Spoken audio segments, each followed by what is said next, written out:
Oi, Olá, Renata. tudo bem? Tu- Tudo bem com você? Deu uma travadinha, pessoal? Deu. Isso. Vamos esperar mais um pouquinho. Vamos esperar a Renata Não sei, voltar. Werneck. Aqui, ó, voltei, Voltou. voltei. Bom Aí, dia, tudo bem? Bom dia, que prazer estar aqui. Prazer é o nosso. Pessoal, então agora nós começamos oficialmente os 3 das 11, como nós falamos. É um programa onde a gente leva histórias inspiradoras, como a de hoje, que vocês irão conhecer, né? Então nós trabalhamos aqui histórias, pessoas, conceitos descontraídos e, como você já sabe, aí fora de série. É um olhar um pouco diferente, um pouco mais leve para a nossa vida, um conteúdo inteligente, onde nós falamos sobre família, comportamento, educação, né? E você é também nosso convidado especial, além da Renata Passos. Então, faça suas perguntas, que durante todo o programa a gente vai sim tentar, né, responder aí na medida do possível todas as suas perguntas, porque afinal a audiência é a nossa prioridade. Nós somos 3 apresentadores, eu, Flávia Vieira, Isaías Germano e Gabi Bertoli. Bom dia a todos. Vamos então começar agora oficialmente o nosso programa. Bom dia a todo mundo que está em casa, pessoal aqui do 3 das 11 do Piracicaba hoje e convidados, né? Fiquem à vontade, a casa é de vocês. Delícia, bom que bom dia estar a aqui. todos. Pode falar, Rê. Só vai falar que bom estar aqui. Que bom, muito bom para a gente que você esteja com a gente, que todos estejam aqui participando nessa manhã de quinta-feira. Quem achar que esse tema, né, inspirador, a história da Renata, a questão do propósito de vida, pode usar esse aviãozinho aí para enviar para o seu amigo, para sua amiga, para o seu familiar. Vai chegar no direct dele e ele também pode, essa pessoa pode participar aqui com a gente com perguntas, né? E com essa contribuição maravilhosa que a Renata vem nos dar hoje.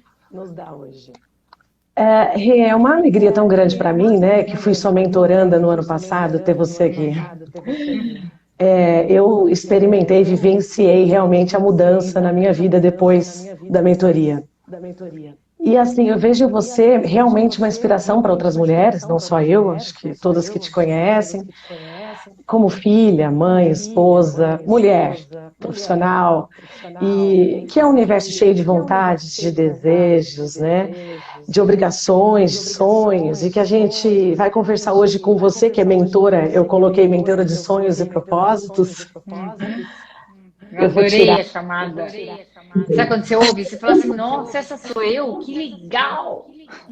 É você. Você sabe que realmente assim, eu li uma poesia essa semana, um trechinho dela, que diz assim: eu não sou eu sou alguém que caminha ao meu lado, sem que eu enxergue, que eu visito frequentemente e que frequentemente eu esqueço.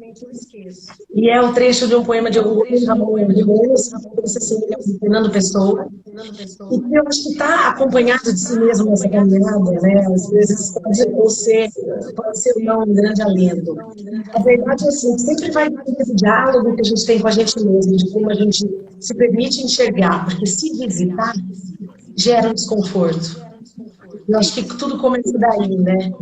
Então, assim, a gente identificar o propósito, o que eu nasci para ser, o que eu nasci para fazer, consequentemente realizar, qual o meu objetivo, qual a minha intenção. Eu acho que ao longo da vida, a gente se esquece, se distancia, não sabe como foi isso para você, né? Ou a gente muda o nosso posicionamento, mas a essência continua ali, sem se deslocar dessa essência. Como que é isso, assim, para mim, como mentoranda no ano passado, foi realmente conseguir me enxergar.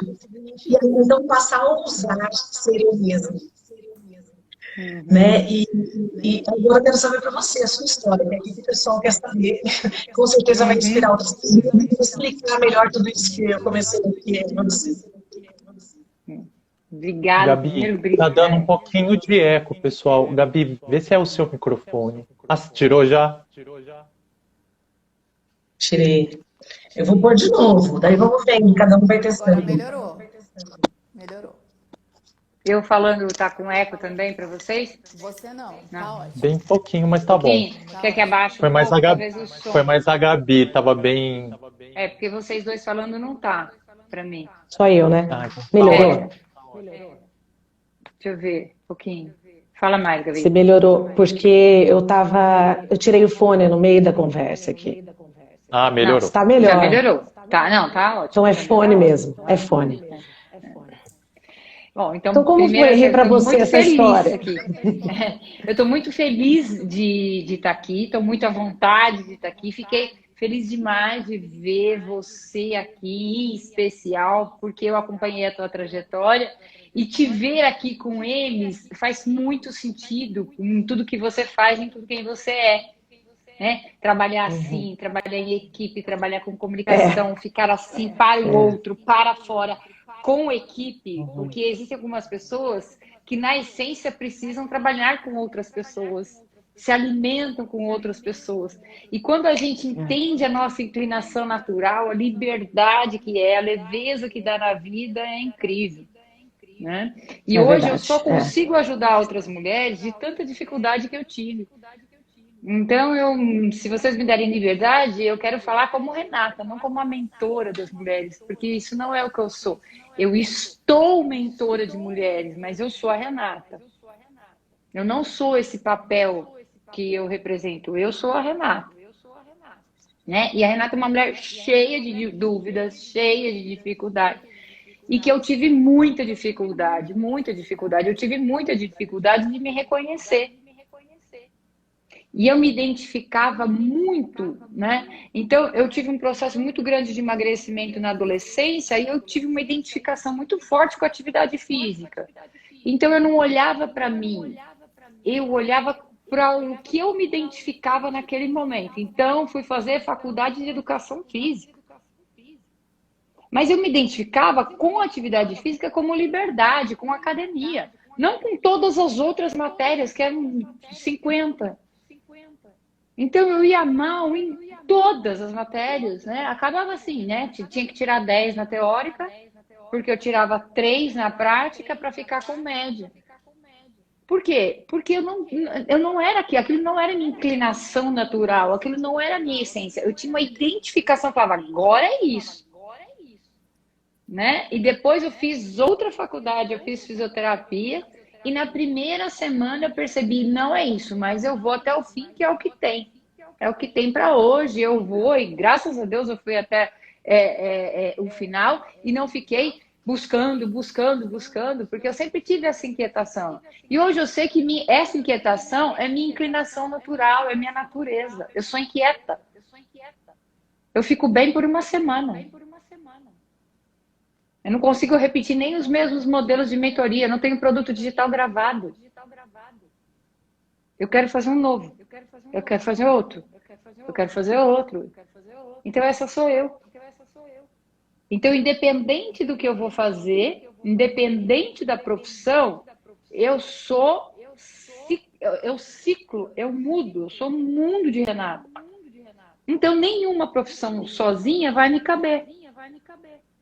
Quando eu entendi isso, virou a chave, porque eu tinha que fazer alguma coisa que eu pudesse mudar constantemente. E hoje essa é minha fala para as mulheres. Né? Você não teve um filho com a sua profissão. Não casou com a sua profissão. Você tem uma profissão para essa fase, para dar conta da vida nessa fase, para ser a sua expressão no mundo, a nossa profissão, o nosso fazer, a nossa expressão no mundo, a maneira que a gente se expressa, para essa fase, para esse tempo. E no próximo tempo? No próximo tempo a gente pensa. Só que eu vou sempre usando o recurso da minha mochilinha. Eu vou sempre usando o recurso do que eu já fiz. E principalmente usando o recurso da minha história. Né? Então, quanto mais a gente sabe quem a gente é, qual é a nossa inclinação, o que é natural para mim? Então, natural para mim é conversar. Natural para mim é ficar com o outro. Natural, completamente natural para mim é encorajar pessoas. É falar para elas que existe outro caminho, que existe outra chance, que elas podem recomeçar 20 vezes na mesma semana a mesma coisa. E que elas não são menos por isso. nós percebemos, né, Renata, que as pessoas elas têm medo de recomeçar. É E a sua isso. história, porque quem te conhece hoje te vê realmente como essa mentora, essa mulher forte, essa grande referência. E é muito importante você compartilhar isso com a gente, né? Olha, eu comecei assim, mas eu tive também essas dificuldades, esses desafios, né? E essa importante fala sua, quando você precisa se reconhecer. Como a gente consegue se reconhecer? Como nós enxergamos o nosso propósito? Ainda mais um momento como esse, talvez, né, eu esteja errada, você é quem pode, enfim, compartilhar, até pela sua especialidade. Parece que a gente tem uma urgência muito maior. A pandemia, né, nos Isso, obriga a perfeito. isso. Não, você tem que se reinventar, você tem que se ressignificar, né? E eu já até compartilhei aqui que essas são falas importantes, mas eu confesso que às vezes me cansam. Porque não é Isso, tão eu tô fácil cansada você desses res. ressignificar, né? Isso, Exatamente, estou perfeito. cansada desses reis, né? E o que você tem a dizer a gente, né, para nós com relação a isso? Como eu consigo identificar esse propósito? Você conseguiu identificar esse propósito tão lindo de nos inspirar também, né? Inspirar as pessoas. Como eu consigo enxergar, de fato, essa minha essência? A gente consegue enxergar a nossa essência pela nossa inclinação natural, pelo que a gente é atraída naturalmente. Então, você está, por exemplo, numa banca de... Olha, vamos falar, olha, eu quase vi né? Olha que coisa chique, uma banca de revista. Olha que luxo, Luxo. né? Nossa, gente, a pessoa aí você pega uma de cada, leva uma sacola. Não, muito luxo, né? Então, assim, você está ali. Qual você compra para relaxar, para desligar? É um caminho. O que você gosta de fazer se você não precisar produzir, ganhar, receber? Você fala, isso aqui eu pagaria para fazer. Eu pago para fazer isso. Ou eu faço de graça porque me alimenta. Eu posso fazer 5 lives por dia. Eu saio com mais energia do que quando eu entrei. Né? As lives me salvaram na quarentena. Pode, claro. Posso acrescentar uma frase sua? Não, que tem muito a ver, por isso que eu vou só interromper aqui. Que foi algo que me levou, né, me trouxe, na verdade, para dentro de mim. Foi quando você, na verdade, é uma pergunta. Na mentoria você disse assim: se Deus falasse para você, vou te prosperar agora, no que você quiser, no que você tiver intenção agora, escolhe qualquer coisa na vida, né, que eu vou fazer com que prospere para você, vai dar certo o que você falar. E olha aí para dentro, encontra essa resposta. É isso, né? É isso. E aí Deus falaria para você também, só que você só pode escolher uma coisa. Né? Porque muitas vezes a gente fica perdido em muitas opções. E hoje existe o Jacob Petri, que ele fala que a gente vive a síndrome do excesso de oportunidade. A gente tem tanta oportunidade, aí a gente morre de medo de perder a oportunidade, aí a gente fica congelado, porque quando eu escolho uma, eu perco a outra. Então, como eu identifico o meu propósito? Quando eu acho a minha única coisa. Então, a minha única coisa é encorajar. Hoje, eu encorajo mulheres. Mas no começo, quando eu trabalhava com consultoria e treinamento, eu encorajava equipes de saúde, porque eu sou fisioterapeuta de formação e toda a minha formação é em promoção de saúde e gestão de negócios de saúde. Então, eu trabalhava para operadoras de saúde. Então, meu encorajamento era para aquele público. Depois eu fui trabalhar só com executivos. Então, na minha inclinação natural, eu identifico a minha única coisa, que é encorajar. Tanto faz aonde eu esteja. E eu posso estar na academia, na esteira, alguém vem falar desanimado alguma coisa para mim, e eu trago uma palavra para essa pessoa. O problema é que a gente quer encaixar. Não, eu vou falar em programa na rádio, ou eu vou escrever no jornal, a gente quer colocar numa caixa e ficar. E aí, quando a gente está numa angústia, a gente vai jantar com aquela amiga que faz há 24 anos a mesma coisa e é bem sucedida. E você está infeliz e acabou de começar um negócio que você queria. Né? Então, é muito de você primeiro, se libertar para a mudança. Eu estou fazendo isso nesse momento agora. E ter uma única coisa, eu falo que é uma palavra, o meu verbo é encorajar. Então, quando você tem uma palavra, você tem um verbo, é como se você tivesse um sentido, uma rodovia para seguir. Então, agora eu estou mentora de mulheres, mas eu não sei como eu vou estar daqui 1 ano, daqui 2 anos. E, Renata, nessa sua fala aí, é igual a do começo, né? Você falou assim, eu sou a Renata, eu estou mentora, né? Eu não sou mentora, estou mentora. Isso. Então, o ser humano, ele tem muito dessa questão ser e estar, né? Nós sempre Perfeito. estamos nesses dois pontos, ser e estar. Eu já dei catequese para crianças e eu sempre falava para eles o seguinte: nós precisamos nos preocupar com aquilo que nós vamos deixar para o outro, mas não o material, aquilo que eu sou. Como você quer ser lembrado no mundo? Perfeito. Então eu acho que tudo isso, dentro de todas as nossas realizações e sonhos, nós precisamos às vezes lembrar como eu quero ser lembrado, né? Lembrar como eu quero ser lembrado, Isso, né? Eu isso. ser e Perfeito, estar. perfeito. E tem um exercício que podemos fazer aqui? Sim, Agora, ao vivo? Oba! Porque eu vi que tem gente Já. aí que quer identificar o propósito e está falando aqui, ó. A Graziela está falando A Graziela que... dos Santos. Se manter numa caixa é mais confortável. Acredito que seja esse o motivo de muitos quererem identificar o propósito numa profissão. Então, o propósito, ele não é uma profissão, ele é um estilo de vida.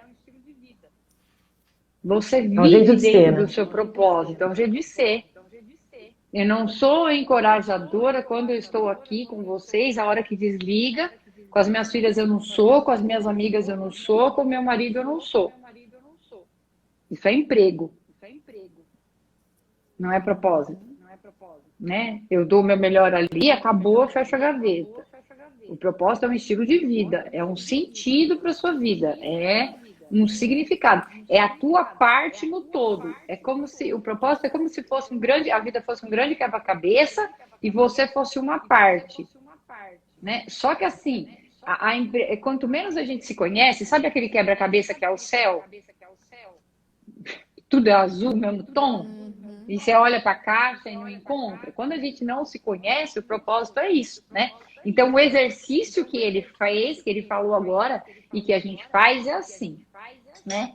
Imaginem que no final da sua vida, você está lá do seu... Você já completou mais de 80, 90 anos e você vai receber... Agora tem que falar 100, né?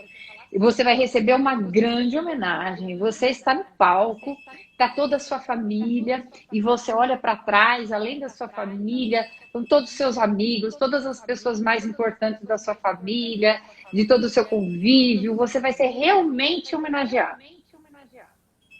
E a pessoa que te convidou e vai fazer toda a homenagem, ela não pediu nada sobre você, porque ela fez um grande apanhado da sua vida. Então, a maneira que ela vai te apresentar também é surpresa para você. Como você gostaria de ser apresentado? Esse é o propósito. Eu quero ser vista como uma mulher. Isso tem que estar assim, no fundo de tela do nosso celular, que a gente vê todo dia. Por quê? A maneira que você vai ser apresentada com 90 anos, você tem que construir hoje. Mesmo que você tenha 21, mesmo que você tenha 18. Aquilo é uma linha para a tua vida, aquilo é um fio condutor. Aquilo faz você voltar quando você tem vontade de desistir. A semana que vem, né, lá no meu Instagram, eu vou falar, e quando a gente tem vontade de desistir? E quando é hora de mudar de carreira? Quando é hora de mudar tudo? Né? Por quê? Porque, não, nunca tive vontade de desistir. Tá bom, você pode não ter tido vontade de desistir da vida, mas da tua profissão. Fala sério, quem não tem vontade de desistir, gente? Sim. Com certeza. Isso é fato. Renata, nós temos... Isso é fato porque eu e a Flávia, nós somos parceiros numa startup de comunicação, né? E nós, nesse período de pandemia, nós tivemos que nos reinventar, fazer esse trabalho. E a gente, com 6, 7 meses, nós já estamos pensando em fazer algo diferente, porque nós Graças a Deus. sentimos a necessidade de mudança, não dá, é a São projetos inquietação, que né? agregam, né? Que tem a mesma relação, mas que eles agregam, né? É se Exatamente. posicionando Renata, aqui diferente, né, nós Dentro do dentro da mercado, é. essência daquilo aqui que nós vocês já fazem. temos vários quadros, né? E entre eles aí é o empreendedorismo, a gente traz sempre aí algo voltado, né? Isso tem muito a ver com você, porque eu vi aqui nos dados que temos hoje, né, no Sebrae, que fala do empreendedorismo feminino, que, claro, é uma tendência global. Então, é uma tendência que, segundo o Sebrae, está em pleno crescimento, que inspira cada vez mais mulheres a abrirem seus negócios. Hoje já existem 24 milhões de mulheres empreendedoras no Brasil. Mas para conquistar o seu espaço, segundo a pesquisa, e você que trabalha diretamente com elas pode dizer, né, se isso é verdadeiro ou não, elas precisam enfrentar vários obstáculos que vão desde conciliar a vida pessoal e profissional até mesmo a questão de preconceito de gênero. Isso você acha que ainda é fato? A família às vezes faz com que nós mulheres freamos algumas questões, alguns propósitos que nós temos na nossa vida? Como você enxerga isso? Será que esses dados do Sebrae realmente são reflexo daquilo que você vivencia com nós mulheres? Com certeza isso é reflexo da realidade. Cada vez mais mulheres vão para o empreendedorismo. Primeiro, por conta de toda essa situação da pandemia e de desemprego. Segundo, porque a mulher sente cada vez mais a necessidade de valorizar a família, a casa, o que ela construiu. E principalmente ter mais liberdade. A liberdade, eu tenho muitas clientes que foram para o home office que falaram que elas não sabem o que fazer quando voltar, porque elas não querem voltar. Porque elas têm carga, elas têm pressão, elas têm prazo, só que no meio do dia elas fazem coisas que elas querem. No meio do dia elas dão uma cheiradinha no filho. Né? E isso não tem Conseguem preço. almoçar com a família, não tem preço. A gente foi exposta a uma liberdade que a gente nem sabia que tinha. Porque o passarinho, quando ele fica preso na gaiola, muito tempo, ele não sabe que ele pode voar.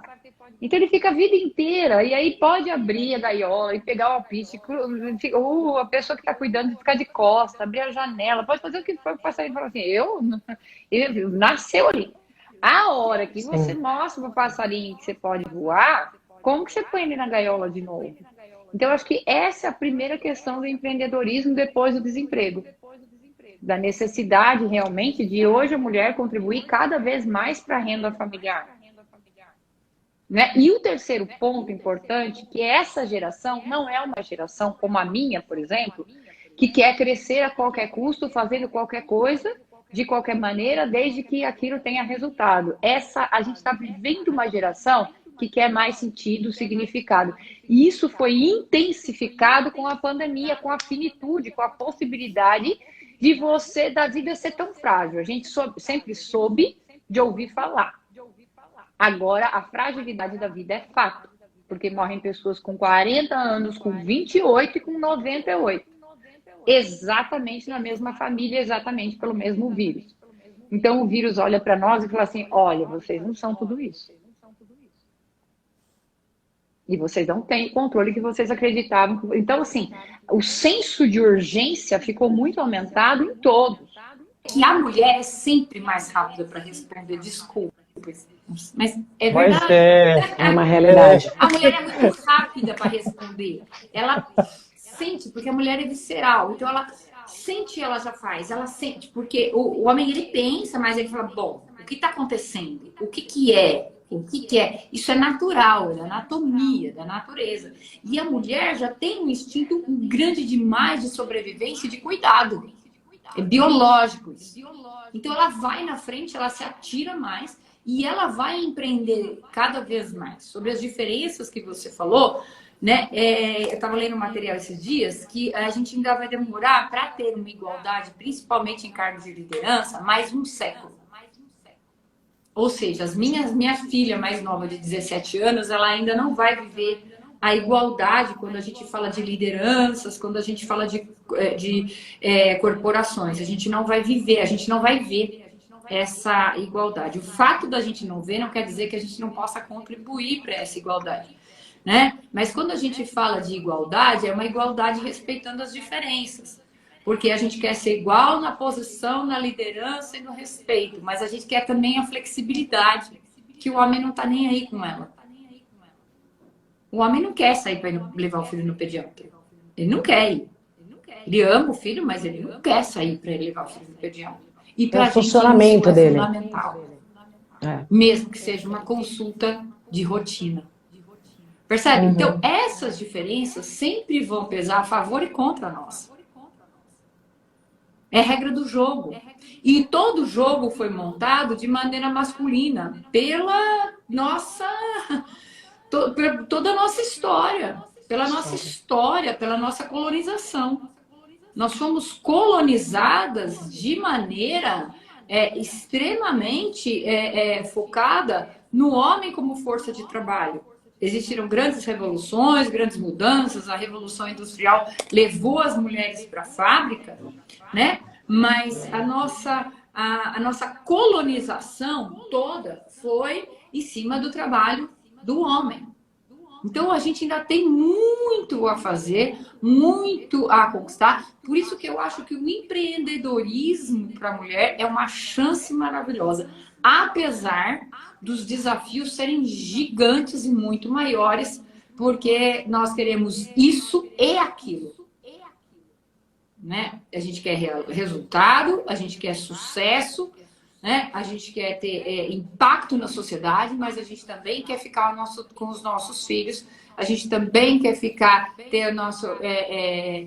manter os nossos autocuidados. Eu quero fazer tudo isso mais aquilo, eu quero fazer tudo isso mais, eu quero ter tempo para me cuidar aí no salão. Eu quero fazer tudo isso mais. Então, a conta não fecha.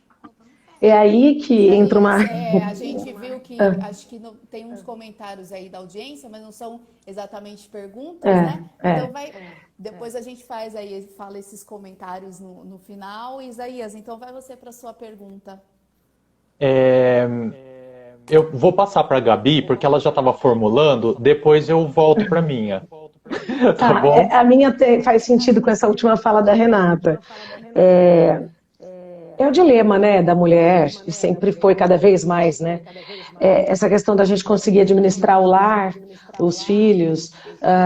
Como eu coloquei esses dias na rede, a maternidade é uma parte da vida das mulheres, né? Não é a única parte.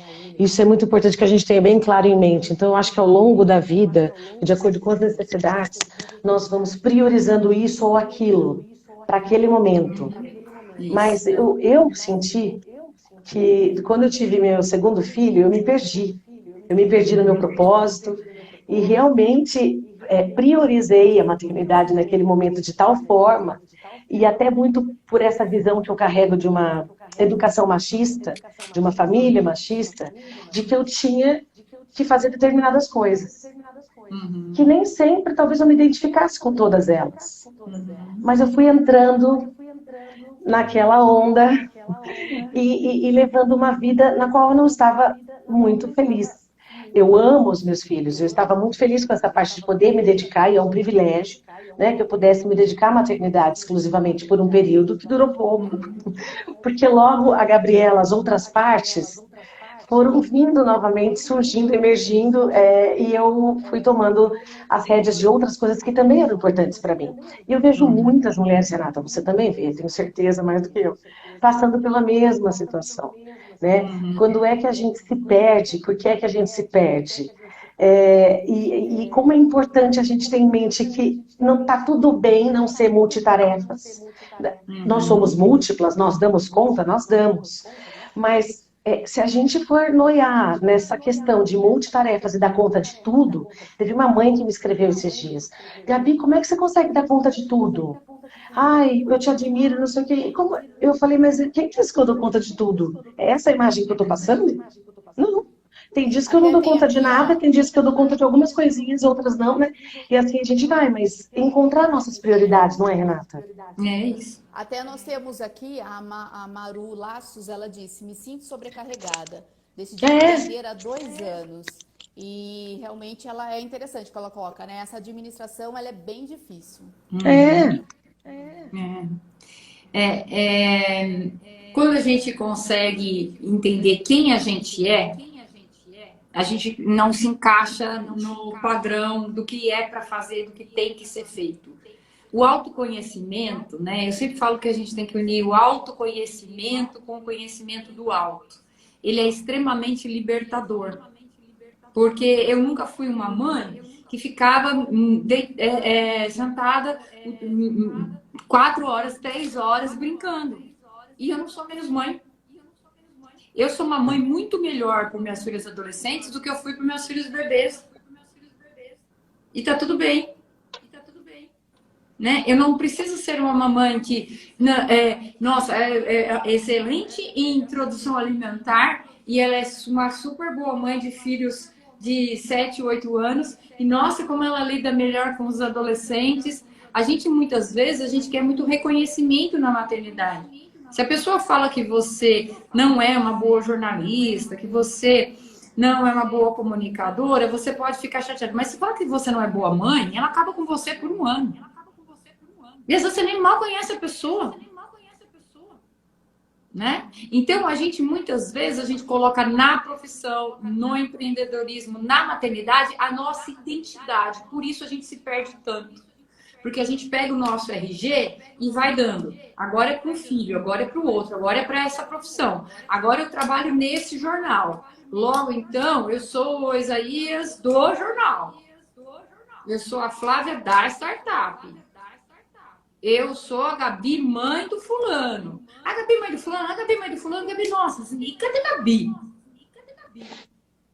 Né? Toda vez que eu vejo uma mulher que coloca só os filhos na foto de WhatsApp, se é minha cliente, na hora eu falo assim, põe só a tua. Ai, não consigo. Eu falo, então nós vamos ficar até se conseguir por só tua foto. Também. Oi? Esse apego até me assusta. É lindo, também. mas muito. É lindo, mas é muito. Né? O nome do filho... É um peso para esse filho, né? É lindo, mas é muito. Você sabe que uma vez eu estava numa missa, isso já faz um tempo, que o padre disse assim, é muito perigoso quando a mãe fala assim, meus filhos, tudo para mim, não. E o resto? Meus filhos, minha você vida. Olha pro seu marido, não. que é a pessoa que, de certa maneira, né, te deu essa essência, esse motivo também por ser mãe, e tipo, eles valem tudo, você não vale nada. É filholatria, né? Isso, exatamente. Né? Tudo que você coloca, né, no lugar... Pode concluir, claro. Desculpa, não te ouvi o final. Não, pode você concluir. Né? Depois a gente assim, o nosso coração tem um espaço para adoração, para idolatria. Esse é o coração do ser humano. Nós somos formados para idolatrar algo, alguma coisa ou alguém. Logo, a gente vai colocar alguma coisa nesse espaço. Então é como se nosso coração, né, o centro das nossas emoções, tivesse um espacinho para cada um. Por isso que filho não enche o senso de propósito, porque propósito é para fora. Então você pode ter 10 filhos e se o seu senso de propósito é formar esses filhos, você precisa ter isso muito claro, mas se forem 10, porque se for 2, você não vai encher. Porque só vai sobrar espaço. Minimamente vai sobrar espaço. E ninguém ocupa o espaço de ninguém. Ninguém ocupa o espaço de ninguém. Então, o espaço para relacionamento a 2 está ali. O espaço para espiritualidade está ali. O espaço para maternidade está ali. Se você não tem filho, você vai querer cuidar de alguém. Você vai cuidar dos seus pais, ou você vai ter vários pets. Tá tudo bem. Você não precisa ter filhos necessariamente para cuidar. Mas você vai precisar desenvolver esse teu cuidado ou com pets, ou com primos, ou com sobrinho, com alguém. Você vai ter que desenvolver. Isso daí é um buraco que fica no coração do humano. E uma das partes dos buracos do humano é uma adoração, é uma idolatria. Então a gente sempre vai colocar coisas nesses espaços. Então existem pessoas que colocam o trabalho e eles viram workaholics e viram a identidade deles é o trabalho. Quando perde o trabalho, quando muda o trabalho, cai o mundo, cai a identidade, entra em depressão. E tem casos de suicídio de pessoas que faliram o negócio. Por quê? Porque estava idolatrando aquilo. A mesma coisa, quando alguém casa para ser feliz e coloca o outro ali no centro. O casamento não vai ser o que espera. Nenhum. Porque ninguém casa para ser feliz. Esse não é o objetivo do casamento. Tem vários outros objetivos, mas não é felicidade. Ninguém é feliz com o outro se não é feliz sozinho antes do outro. Né? Então, se eu coloco o outro ali, a hora que eu não tiver o outro, acabou a minha vida. E se eu ponho tudo no trabalho, ou se eu ponho o filho ali, né? Porque esse espaço foi feito para adoração do quê? De algo fora, de algo divino. Por isso a importância da espiritualidade. Seja o divino que for para cada um. Seja o sagrado que for para cada um. Mas tem que ser algo que eu não pegue. Tem que ser algo realmente etéreo. Tem que ser algo espiritual.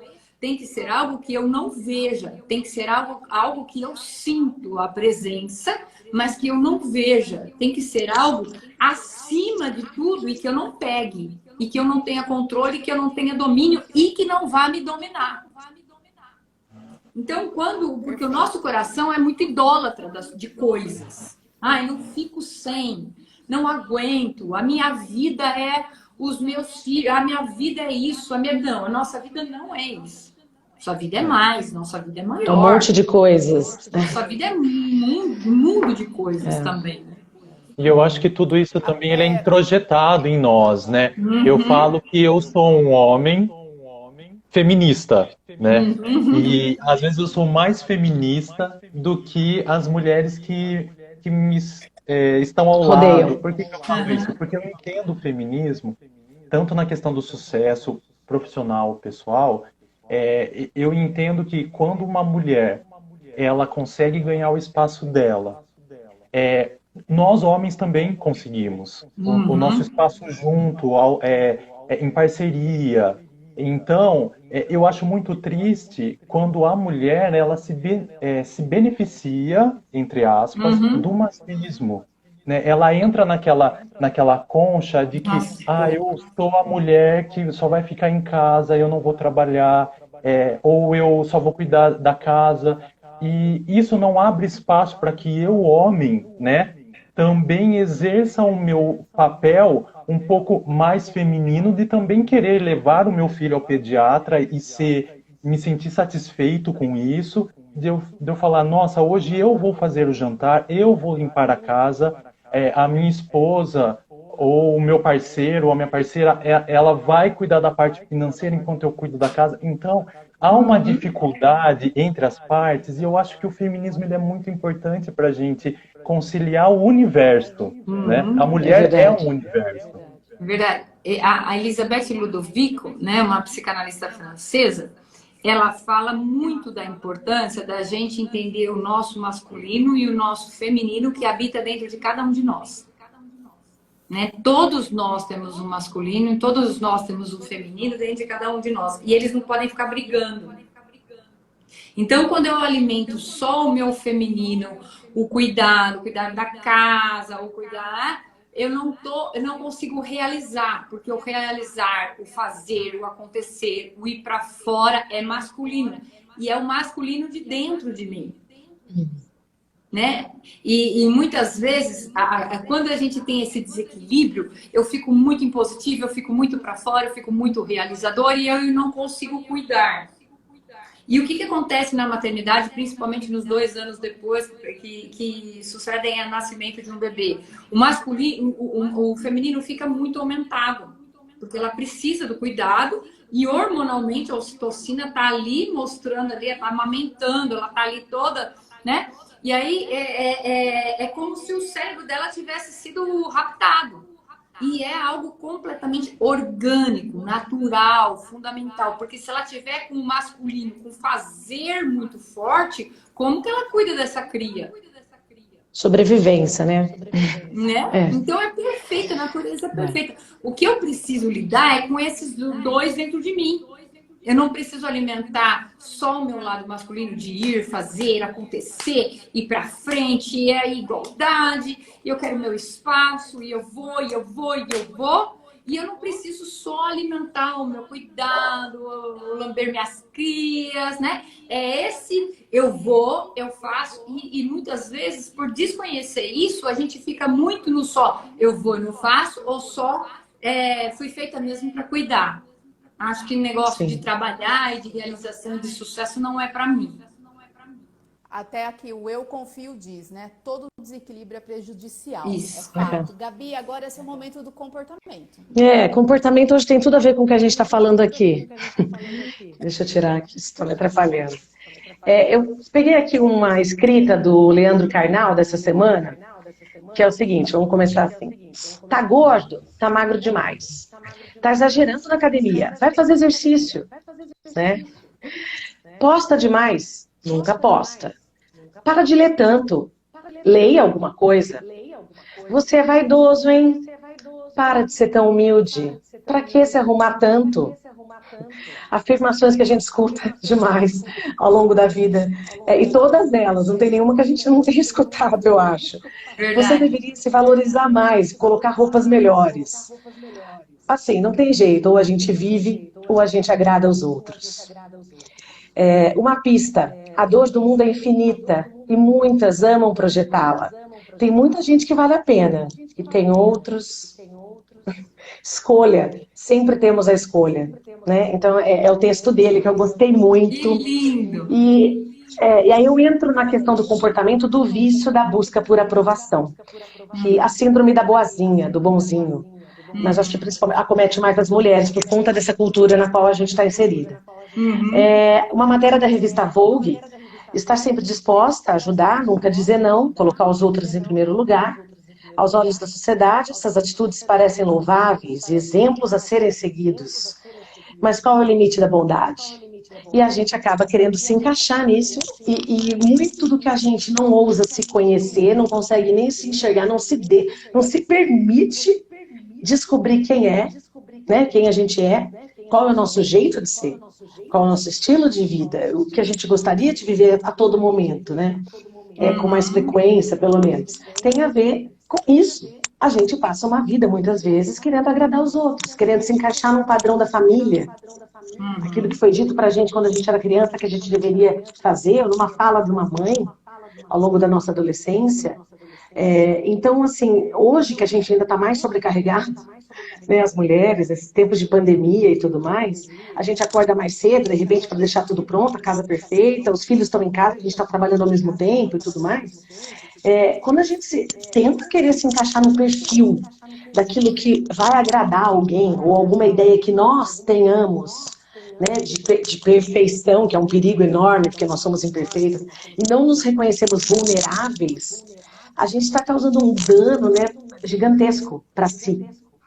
E aí, a consequência, aí tem um monte de consequências, síndromes, gastrites, enxaquecas, né? Então, a gente acaba se desgastando demais porque a gente age contra nossos próprios interesses, contra o que a gente realmente é. Eu acho que a Renata deve encontrar muitas mulheres assim ao longo das mentorias. Eu sou uma delas, né? E eu deixo aqui uma pergunta. Quem aqui reconhece, ou no mínimo sente dificuldade em dizer não, reconhece um vício por agradar ou tentar se encaixar em algo e acaba criando um mundinho paralelo de algo que não tem nada a ver com você e você carrega aquilo com você em algum momento da vida, se alguém aqui já sentiu isso, ou pelo menos tem dificuldade de falar não. Ver as respostas aí. Eu já, assim, há um bom tempo da minha vida, até chegar à fase adulta e falar assim, Isaías agora paga as suas contas por pressão da família, pressão da sociedade, eu até que me encaixava nessa concha, né, nessa manta que nos envolve, né, do coitadinho, vamos dizer assim, né, do bonzinho. Depois que eu percebi que eu precisava latir mais alto para me impor e sobreviver, eu já meio que coloquei os meus limites. Então, hoje, não que eu não abaixe a cabeça algumas vezes, mas o não que é positivo para eu mesmo, assertivo. Ele é mais ativo. Ele é mais ativo na minha vida hoje. Mas ainda tem os resquícios não, eu tenho que abaixar ainda. Então, eu acho que tem que ter um equilíbrio também, né? Para algumas situações eu digo não com facilidade. Eu aprendi que o não é libertador. Ele me liberta, ele faz eu ser mais eu, né? Realmente eu não quero, agradeço, mas eu não vou, né? Esse dia não posso. Mas em algumas situações ainda eu acabo dizendo alguns sims que eu poderia dizer não. Mas aprendi muito a falar mais não, porque isso me libertou de várias situações e de várias pessoas que não me faziam bem, entendeu? Eu gostei da sua fala, eu sou mais eu. Quando eu falo não, eu estou sendo mais eu. É bem isso, né? Hoje eu consigo falar mais não, mas ainda tenho dificuldades. A gente sempre tem a mesma dificuldade no mesmo lugar. A gente sempre tem um espinho na carne. E quando a gente encontra pessoas que sabem, identificam qual é a nossa área de vulnerabilidade maior, de fraqueza, porque pode perceber, aonde a gente tem dificuldade de falar não, é sempre nos mesmos lugares. É sempre na mesma área da vida. Né? E isso tem a ver com a nossa formação lá desde o útero da mãe. Né? Porque ancestralmente o ser humano ele quer aceitação, aprovação e ser amado. Isso é inconsciente. Todo mundo nasce com esse desejo, com essa busca. Aí a criança, né? Você pode ver a criança, ela bate palminha 2 vezes, ela dá um sorriso, todo mundo dá aquele retorno positivo, ela faz mais, ela faz mais, ela faz mais, até que agradar vira um vício. Só que como todo vício, ele é aprendido. Ninguém nasce programado para agradar. Você tem um benefício com aquilo, né? Aparente. Aceitação e amor. Aí você vai percebendo que todas as vezes que você obedece, você ganha palminha. Então, cada vez você fica mais obediente, falando mais sim para o outro, mas não para você. Aí, toda vez que você fala o que você pensa, você é feinha. Quando você fica quietinha, você é bonitinha. Então, o que você aprende? Que logo eu sou amada se eu fico quietinha. Então, eu não vou falar o que eu penso. É inconsciente. A gente vai aprendendo a agradar o outro. Isso não é um problema da sociedade. É um problema da sociedade quando a gente se junta. Mas isso é um problema pessoal, que eu preciso resolver comigo antes. Porque senão, qualquer coisa que o outro vai falar, nossa, eu tô super empolgada treinando pesado. O outro vai falar assim, ó, cuidado, você vai se machucar. Eu murcho, igual bexiga de posto de gasolina. Aí eu dou o controle da minha vida para o outro. Então eu preciso olhar lá atrás. O que eu fazia? Como que era o meu comportamento? E aí a gente vê no comportamento da família. Você olha para uma família, toda família tem uma cultura não dita. Né? Então, por exemplo, na dinâmica da família do meu marido, bonito era a pessoa que não tinha boca, não falava, olha que educado. Né? Quem falava o que pensa do jeito que pensava, não era uma pessoa tão educada e elegante. Então, existem culturas, né? E minha sogra falava assim, ó, fulano é muito boazinha, não tem boca para nada. Isso era um elogio. Então, as pessoas que não tinham boca para nada, que aceitavam as situações, eram realmente as pessoas boas, eram as pessoas... Então, existe... E aí, quando você nunca é maior que a cultura. Quando você vai ver, você é aquela cultura. Então, qual que é a maravilha da maturidade? A consciência. Aí você fala, não, pera, eu quero fazer isso, eu quero falar, eu quero ser quem eu sou, e eu quero aprender a falar mais não. Porque o não precisa, o sim não precisa ser aprendido, o não precisa, não é treino.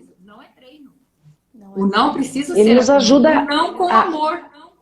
A viver o propósito, que aí você consegue se Não existe posicionar. você viver o propósito se você não sabe falar não. Uhum. Ninguém vive do propósito sem saber falar muito bem não.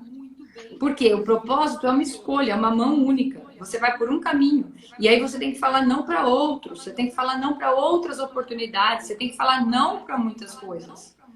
A cada escolha uma renúncia. Tem um filme super legal que é do Jim Carrey, que é não sei o que sim.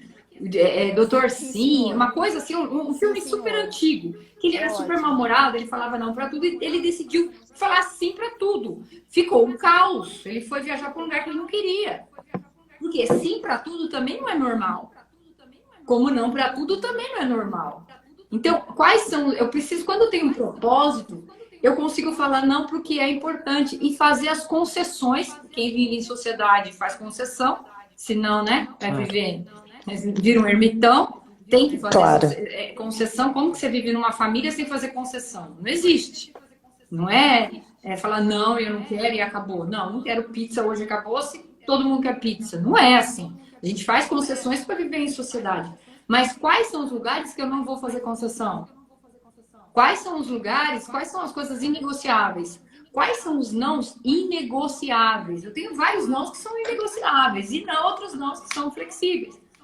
Mas quando eu olho para a minha vida, por exemplo, eu vejo sempre não, a dificuldade de falar não, sempre nos mesmos lugares, não só na minha vida, né? Essa é a teoria. São sempre nos mesmos lugares. E as pessoas que têm habilidade, elas já vêm falando comigo em cima daquele não, porque é sistêmico. Então eu tenho, hoje cada vez melhor, né? Vou fazer 50 anos, mas eu tinha muita dificuldade de falar não para trabalho. Eu falava não para qualquer coisa. Se você me convida para um aniversário, eu tenho tranquilidade de falar assim, olha, não, Gabi, por quê? Porque, olha, esse é o dia de ficar com a minha família. Mas, agora, quando você me chama para uma coisa de trabalho, aí é a minha área de fraqueza. Por quê? Porque eu aprendi na minha casa que para trabalho você não fala não, que é sempre mais, sempre melhor. Que trabalho é uma coisa que enobrece o homem, que trabalho é digno. Então, eu sempre tive muita dificuldade de falar não para o trabalho e muitas vezes ficava sobrecarregada. Então, punha cliente onde não tinha, ficava sem almoçar, pegava uma parte fazia várias concessões por conta dessa formação. Não, é trabalho. E a pessoa que vinha pedir alguma coisa, para mim, sempre vinha, nossa, Renata, gente, pode ver, a dificuldade de falar Sabe não, como pedir. é sempre o mesmo jeito. É sempre nossa, Renata, tem que ser você. Aí vem o quê? Qual que é a tua fraqueza? Vaidade. Nossa, Renata, tem que ser você. Porque você é a pessoa, porque você... Aí, a hora que ela tá lá em cima, ela fala, você pode dar essa palestra tal dia? Gente, eu já dei palestra, graças a Deus, já faz uns 15 anos. Mas o dia do aniversário do meu marido. Nossa. Quando eu vi, eu já tinha agendado, já tinha recebido. Meu Deus. Era para 500 pessoas. Graças a Deus fazem 15 anos. Então... Não, claro, a gente faz essas coisas. Claro. Eu consegui até falar. Claro. Por quê? Porque era o aniversário dessa empresa, no dia do aniversário dele. E posso falar? Eu nem lembrei que era aniversário dele. Porque eu fiquei tão envolvida naquele processo, fiquei tão envolvida naquele monte de confete que eu recebi. Quando eu olhei, eu não sabia o que fazer, eu queria desaparecer. E era para quase 500 pessoas. Como que eu ia falar? Era melhor falar para 500 ou para ele? Hoje, com certeza, eu falaria para 500. Hoje eu não faria. Mas se eu fizesse, eu ia falar, olha, pode mudar a data, senão eu te devolvo o dinheiro. Né? Renata, nós estamos já finalizando. Eu preciso, Gabi e Isaías, que vocês sejam sucintos, porque senão a gente não tem tempo. A gente tem 3 minutos só para finalizar, ok? Eu que sou a parte chata daqui, viu, Renata? Isaías, por favor, Necessária. 10 segundos. Eu confesso. Então, eu confesso que eu sou uma pessoa que já vem de família. Eu sou uma pessoa que gosta de reclamar. A reclamação é algo da família. E eu acho isso importante, porque eu tento usar a minha reclamação para algo que eu possa crescer, não ficar encolhido naquilo. Eu confesso isso. Ok. Gabi, encurralado de hoje. Então, Flá, o encurralado de hoje eu vou trocar por uma dica de livro. Dica de livro, ó. Sucinta hoje. É livro que a Renata indicou pra gente na mentoria. E aqui ele é em inglês, mas o título dele em português é A Coragem de Ser Imperfeito, Perfeito. da Brené Brown, que fala sobre a gente vencer a vergonha, crenças limitantes até, e ousarmos sermos quem somos. Tem tudo a ver com a live de hoje. Perfeito. Perfeito. Isso aí, a dica cultural. Vamos A lá, dica, nem segundo. a dica cultural eu vou deixar num post pra gente no 3 das 11, porque a gente já tá terminando, não vai dar tempo, a live vai cair. Então Live eu vou maravilhosa. deixar para depois. Foi incrível, amei. Maravilhosa. Renata, muito Renata, obrigada pela gratidão. sua participação. Obrigada a vocês, Eu gostaria meninas. que você Obrigada, deixasse aí, Isaías. em 1 minuto, uma mensagem final, por favor. A gente, Um pra gente minutinho ser só quem pra é. Renata. Para que a gente olhar para a nossa inclinação natural, olhar para o nosso natural, para onde, como um girassol, para onde a gente pega sol. O que traz vida para a gente? A gente tem que ir no sentido do que traz vida, assim como o girassol. Linda. Ai, obrigada. Perfeito. Uma frase boa que tem muito significado. Simplifique tudo. Ah! É. Simplifique tudo, né? No próprio Sebrae tem uma pesquisa que fala que a tendência agora é simplicidade. Então vamos simplificar. Renata, muito sucesso, mais ainda do que você tem, e principalmente que você seja uma pessoa muito feliz, porque você faz bem para muita gente. Merecedora. Retribua tudo isso para você. Amém. É Obrigada. pura luz. Obrigada. Obrigada. Obrigada a todos pessoal. que nos acompanharam. Obrigada. pessoal. A audiência. Beijo grande. Beijo. Tchau. Beijo. Tchau.